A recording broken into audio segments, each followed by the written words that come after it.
প্রিয় দর্শক, মানচিত্রের নিয়মিত আয়োজন কথোপকথন। বিদ্যুৎ কেন্দ্র, রূপপুর পারমাণবিক বিদ্যুৎ কেন্দ্র।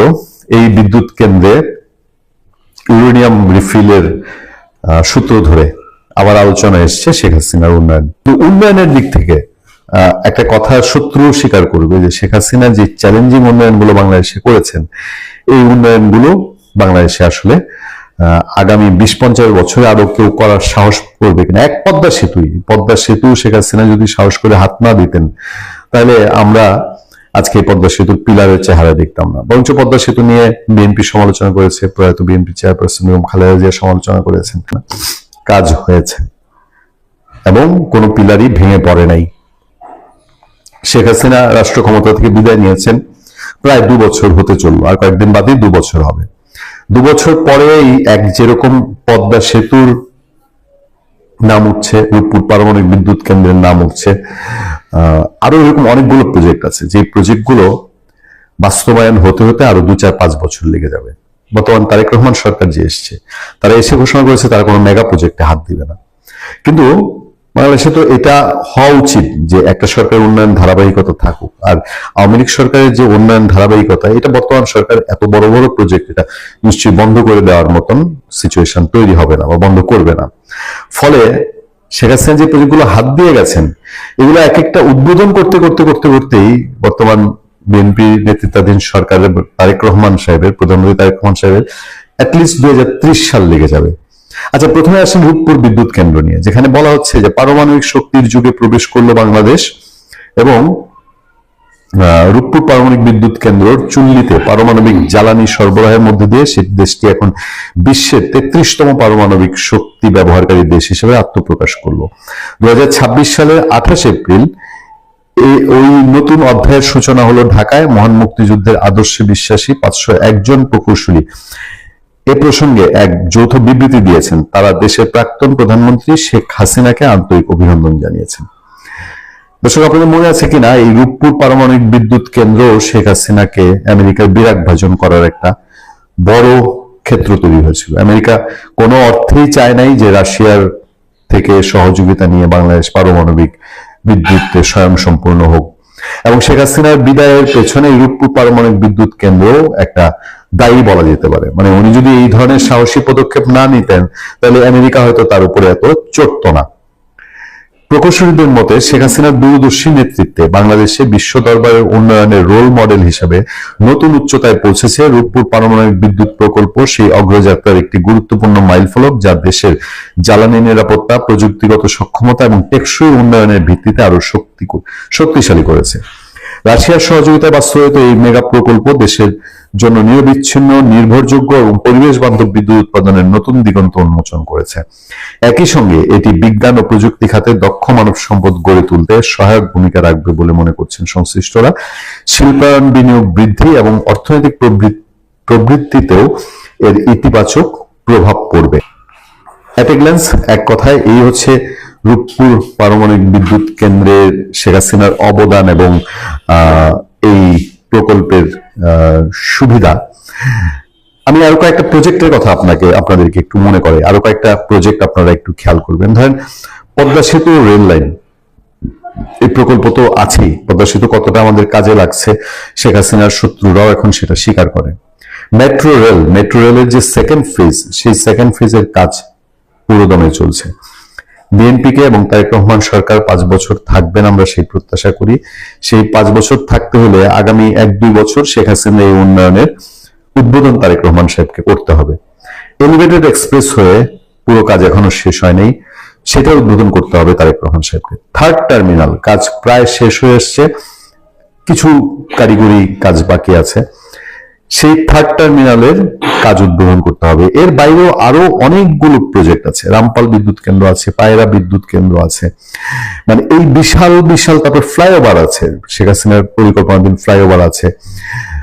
এর বাইরেও সামাজিক নিরাপত্তার ক্ষেত্রে কিছু জিনিস আছে, স্বাস্থ্য খাতের কিছু জিনিস আছে, তথ্য প্রযুক্তি কিছু জিনিস আছে। সবগুলো কিন্তু মেগা প্রকল্প টাইপের। পরিবেশ ও জীবনমান উন্নয়নে কিছু ব্যবস্থা রয়েছে, শাসন ব্যবস্থা নিয়ে তাদের কিছু পরিকল্পনা আছে, যেমন গ্রাম আদালত কার্যকর করা।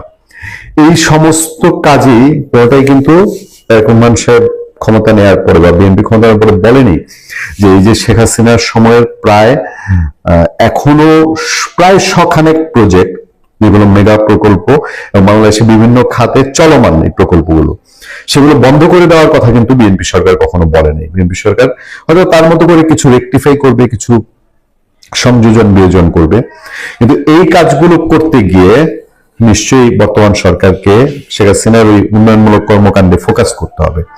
এখন এটা ক্রেডিট কোথায় যাবে?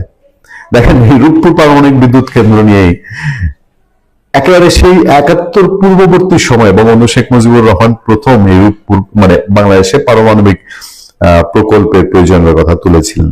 তারপরে সেই সময় ইয়াহিয়া খানের সময় এটা নিয়ে আলাপ আলোচনা হয়েছে।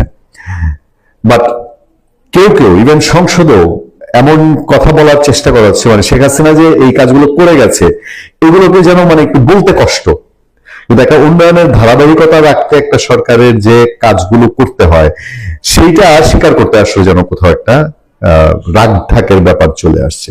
যাক, আমি জানি না যে আওয়ামী লীগ ক্ষমতায় নাই বা দেশে সভা সমাবেশও করতে পারছে না, এই সময়ে অন্তত এই যে প্রজেক্ট খোলা এবং যেসব প্রজেক্ট টিকে আছে, শেখ হাসিনার খারাপ কাজের বা তার শাসনের দুর্বলতা নিয়ে যখন কথা হবে তখন নিশ্চয়ই তার এই উন্নয়ন কর্মকাণ্ডগুলোও মানুষ সামনে তুলে ধরবে।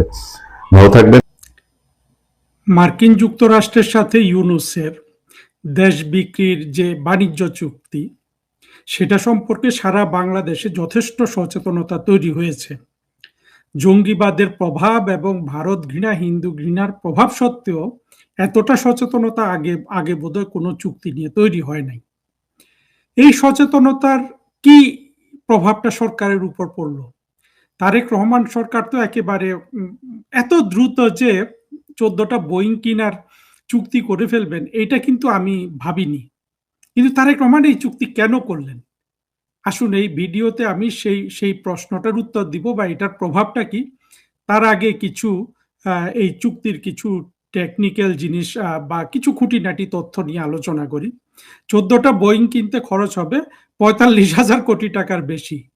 এটা হলো প্রায় ১০০টা পদ্মা ব্রিজ তৈরি করার সামিল, ১০০টা বা ১.৫টা। আমাদের যে বিমান সংস্থা, তারা এই 14টা বোয়িং চালাবে।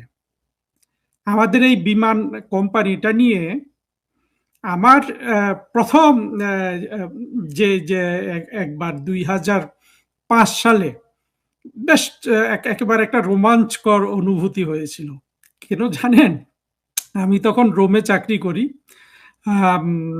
তৃতীয় সচিব হিসাবে পাসপোর্ট, আমাদের প্রবাসী কমিউনিটির লোকজনের কনসুলার সার্ভিস দেই, পাসপোর্ট দেই, এবং তখন আমাদের গ্রিসে কোনো দূতাবাস ছিল না। তা আমরা এই রোম থেকে মাসে মাসে আমরা ওই ডিপ্লোম্যাটরা বা অফিসাররা গ্রিসে গিয়ে পাসপোর্টের সই টই করে আসতাম। তো যেটা হয়, আমাদের কমিউনিটি নানা ধরনের সালিশ দরবার করতে হয় অনেক সময়। এটা যারা কমিউনিটির সদস্যরা আছেন প্রবাসী তারা বুঝবেন, অথবা যারা এইসব চাকরিগুলা করেছেন তারা বুঝবেন। তখন আমি এর আগে আমি একটা ফেসবুক পোস্টে বলেছিলাম যে আমি কিভাবে গ্রিসে অনেক বেশি যেতাম, আমাকে রাষ্ট্রদূতরা পাঠাতো, সেই ব্যাখ্যা গিয়ে এই ভিডিওটা দেরি করতে চাই না। কিন্তু আমি যে মাঝে মাঝে গ্রিসে যেতাম, ধরুন মাসে ২ মাসে অনেক সালিশ দরবার করতাম। তো আমার অনুপস্থিতিতে একজন লোক সালিশ করতো, সে কে? বিমানের স্টেশন ম্যানেজার, অর্থাৎ গ্রিসে বাংলাদেশ বিমানের স্টেশন ম্যানেজার। আমি বুঝতে পারিনি অনেকদিন, কয়েক মাস বিষয়টা, যে মানে গ্রিসে বিমানের স্টেশন ম্যানেজার। পরে দেখি যে সত্যি সত্যি গ্রিসে একটা বিমানের অফিস আছে, সেখানে একটা স্টেশন ম্যানেজার আছে।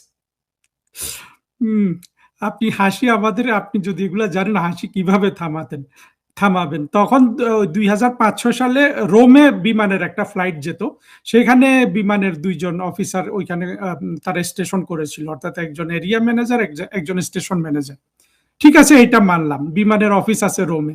কিন্তু গ্রিসে, অ্যাথেন্সে কেন বিমানের স্টেশন ম্যানেজার, এবং অ্যাথেন্সে কেন বিমানের অফিস, এবং সেখানে কোনো ফ্লাইট নাই?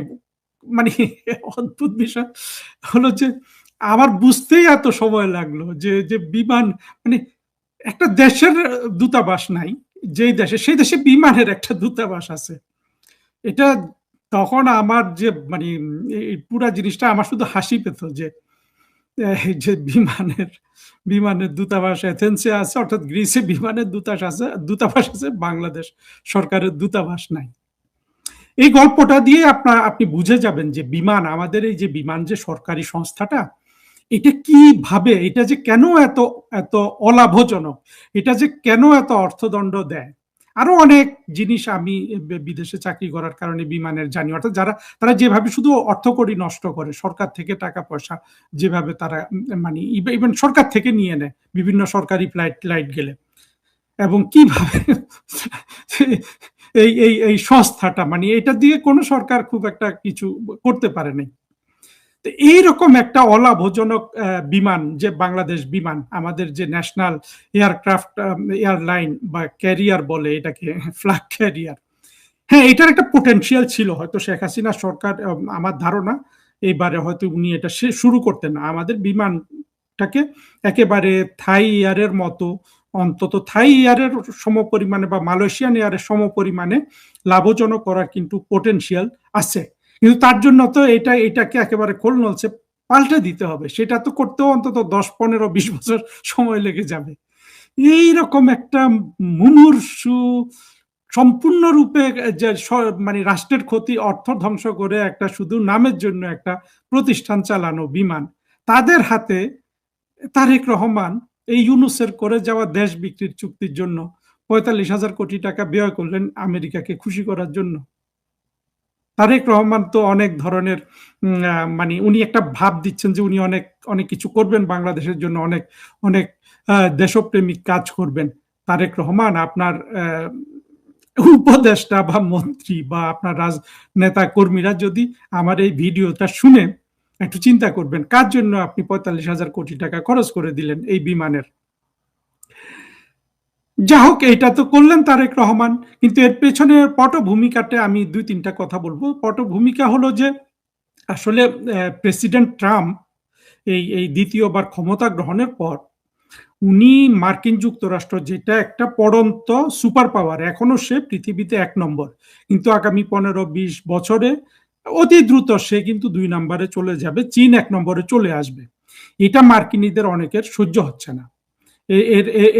এটার অনেক ধরনের তৎপরতা তারা চালাচ্ছে গত 8-10-12 বছর ধরে। মার্কিনীরা সারা পৃথিবীতে যত ধরনের তৎপরতা চালিয়েছে মার্কিন যুক্তরাষ্ট্রকে পৃথিবীর 1 নম্বর সুপার পাওয়ার হিসাবে ধরে রাখার জন্য। তার মধ্যে প্রেসিডেন্ট বাইডেনের ছিল একটা মানে এক ধরনের আর প্রেসিডেন্ট ট্রাম্পের ছিল টাকাতে উঠা, অর্থাৎ মার্কিন যুক্তরাষ্ট্রের যে অর্থকড়ি কমে গেছে, এই মার্কিন যুক্তরাষ্ট্রের টাকা কড়ি বাড়ানোর জন্য প্রেসিডেন্ট ট্রাম্প একেবারে মানে উন্মত্ত হয়ে গেছেন। এই জন্য উনি এই যে ট্যারিফ, বিভিন্ন দেশে দেশে ট্যারিফ উনি করছেন, উনি বিভিন্ন দেশে ট্যারিফ প্রবর্তন করছেন। এটা আপনারা নিশ্চয় মনে রাখবেন যে প্রেসিডেন্ট ট্রাম্প ইউনূসকে একটা চিঠি লিখেছিল, পরে তারেক রহমান সাহেবের ইলেকশনের পর তারেক রহমান সাহেবকে একটা চিঠি লিখেছে কংগ্রাচুলেশন জানিয়ে। ইউনূসকে যে চিঠিটা সে লিখেছিল সেখানে ট্রাম্প একদম বলে দিয়েছেন যে আমাদের বাণিজ্যে ভারসাম্য আনতে হবে, অর্থাৎ 2 দেশের বাণিজ্য সমান করতে হবে। আর তারেক রহমানকে যে চিঠিটা উনি লিখেছেন সেইটাও কিন্তু ওই চিঠিটাও খুবই একেবারে চাকর বাকরকে যেভাবে চিঠি লেখে সেভাবে। এবং তারেক রহমানকে যে চিঠিটা প্রেসিডেন্ট ট্রাম্প লিখেছেন এটাও কোনো কূটনীতির ভাষা ছিল না, অত্যন্ত অপমানজনক ভাবে সেখানে তারেক রহমানকে উনি স্মরণ করিয়ে দিয়েছেন যে ইউনূস যে চুক্তিটা করে গেছে সেই চুক্তিটা তোমাকে মানতে হবে, প্লাস আরো আমাদের সামরিক 2 দেশের মধ্যে অর্থাৎ ডিফেন্স কিছু এগ্রিমেন্ট করতে হবে। আপনারা জানেন এই ধরনের 2-3টা চুক্তি 2 দেশের মধ্যে বিবেচনাধীন আছে। এবং 2টা চিঠিতেই উনি ওনার স্বভাবসুলভ ধমকের সুরে, অপমানজনক সুরে কিন্তু ইউনূসকেও লিখলেন, তারেক রহমানকেও লিখলেন। এবং যারা এই 2টা চিঠি নিয়েও কিন্তু অনেক ধরনের আলোচনা করা যায়, আমি সেই দিকে যাচ্ছি না। যেই 2টা চিঠিতেই ধমক দিয়ে অপমান করে ট্রাম্প সাহেব যেই জিনিসটা বুঝাতে চাইলেন যে উনি বাণিজ্যটাকে, ইউনূসের চিঠিটাতে উনি একটা শব্দমালা ব্যবহার করেছিলেন যে ডিফিসিট ডিসপ্যারিটি উনি শেষ করতে চান। এই ডিফিসিট ডিসপ্যারিটি নিয়েই আমি এখন আলোচনা করব।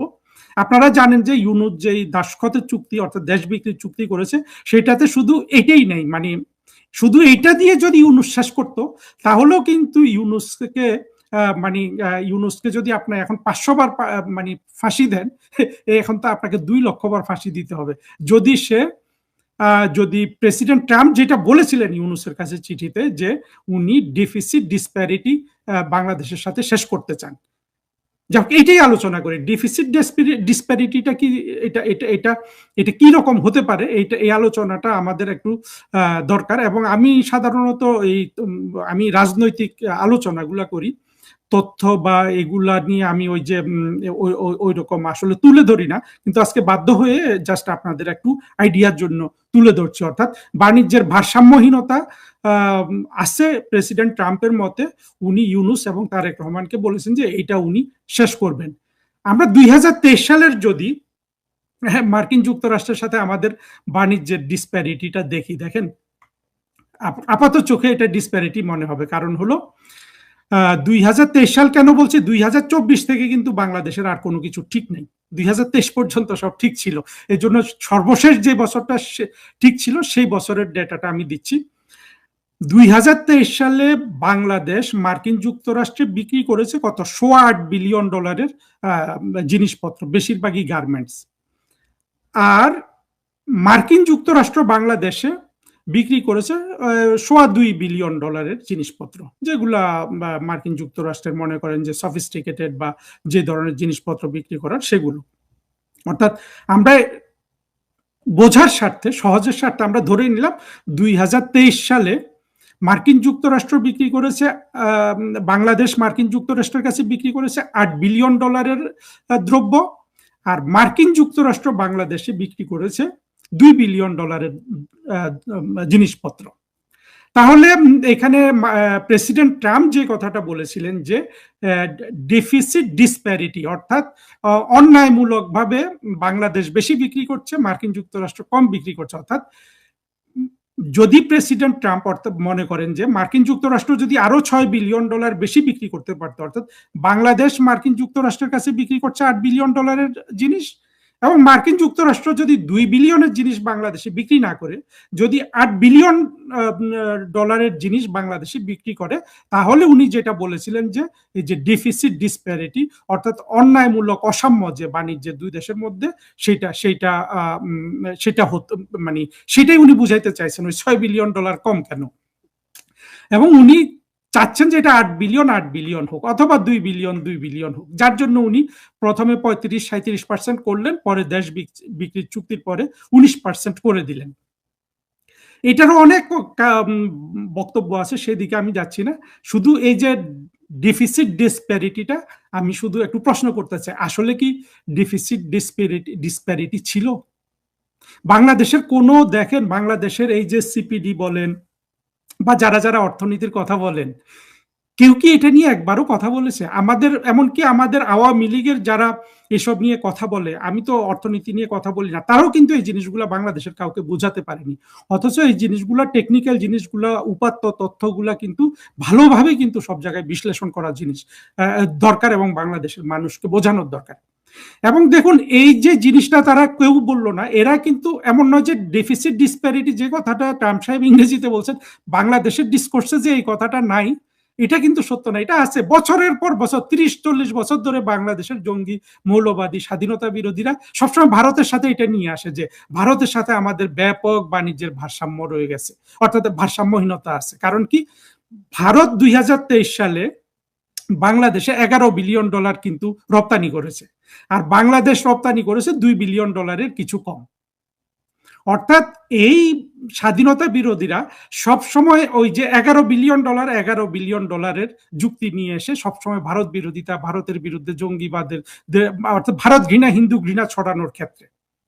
আজকে ভারতের জিনিসটা আমি যাব না, শুধু ভারত নিয়ে একটা কথা বলবো। এই ফিগারটা আমি মার্কিন যুক্তরাষ্ট্রের সাথে বাংলাদেশের যে ডেফিসিট ডিসপ্যারিটি ছিল, প্রেসিডেন্ট ট্রাম্প নির্দেশ করেছেন, সেটা নিয়ে কথা বলি। দেখুন, আপনি যদি দেশপ্রেমিক সরকার হন, আপনার মাথায় যদি বুদ্ধি থাকে, বা বুদ্ধি না, একেবারে কমন সেন্স যদি থাকে, কখনোই এখানে আপনি এই প্রেসিডেন্ট ট্রাম্প যে অভিযোগ করেছে ইউনূসের কাছে কিংবা তারেক রহমানের কাছে, যে ডেফিসিট ডিসপ্যারিটি, অর্থাৎ বাণিজ্যের যে ভারসাম্যহীনতা, এটা কিন্তু আসলে এক্সিস্ট করতো না। কেন করতো না জানেন? মার্কিন যুক্তরাষ্ট্র আর বাংলাদেশ তো এক নয়। আপনি ডেফিসিট ডিসপ্যারিটির কথাটা যখন আনবে, আপনি তিনটা জিনিস তখন তুলে ধরবেন। সেই তিনটা জিনিস কি? মার্কিন যুক্তরাষ্ট্রের মাথা পিছু আয় কত, বাংলাদেশের মাথা পিছু আয় কত, মার্কিন যুক্তরাষ্ট্রের ইকোনমি কত, বাংলাদেশের অর্থনীতির সাইজ কত। এটা আমি হিসাবটা দেই আপনাদেরকে। 2023 সালে বাংলাদেশের মাথা পিছু আয় যেটা ছিল, মার্কিন যুক্তরাষ্ট্রের মাথা পিছু আয় ছিল তার 32 গুণ। 2023 সালে বাংলাদেশের আপনার অর্থনীতির যে সাইজ, তার 63 গুণ বড় ছিল মার্কিন যুক্তরাষ্ট্রের অর্থনীতি। বুঝতে পেরেছেন? তাহলে, এবং আপনি যদি তিনটা জিনিস এখানে বিবেচনা করেন এই বাণিজ্যের ক্ষেত্রে, যে এই যে আমি যে দুটা জিনিস বললাম, যে অর্থনীতির সাইজ কত প্রতিটা দেশের এবং মাথা পিছু আয় কত, তার সাথে যদি আপনি আরেকটা জিনিস অ্যাড করবেন, যে আমি যে মার্কিন যুক্তরাষ্ট্রে যেটা বিক্রি করছি সেটা মার্কিন যুক্তরাষ্ট্রের কতটা প্রয়োজন, আর মার্কিন যুক্তরাষ্ট্র থেকে আমি যেটা কিনেছি সেটা আমার জন্য কতটা প্রয়োজন, আমি যেটা মার্কিন যুক্তরাষ্ট্রের কাছে বিক্রি করছি মার্কিন যুক্তরাষ্ট্র অন্য কোনো বাজার থেকে কিনলে এটা কত গুণ বেশি দামে কিনতে পারবে, আর আমি যেটা মার্কিন যুক্তরাষ্ট্র থেকে কিনতেছি সেটা আমি অন্য কোনো বাজার থেকে কিনলে কম দামে কিনতে পারবো কি না।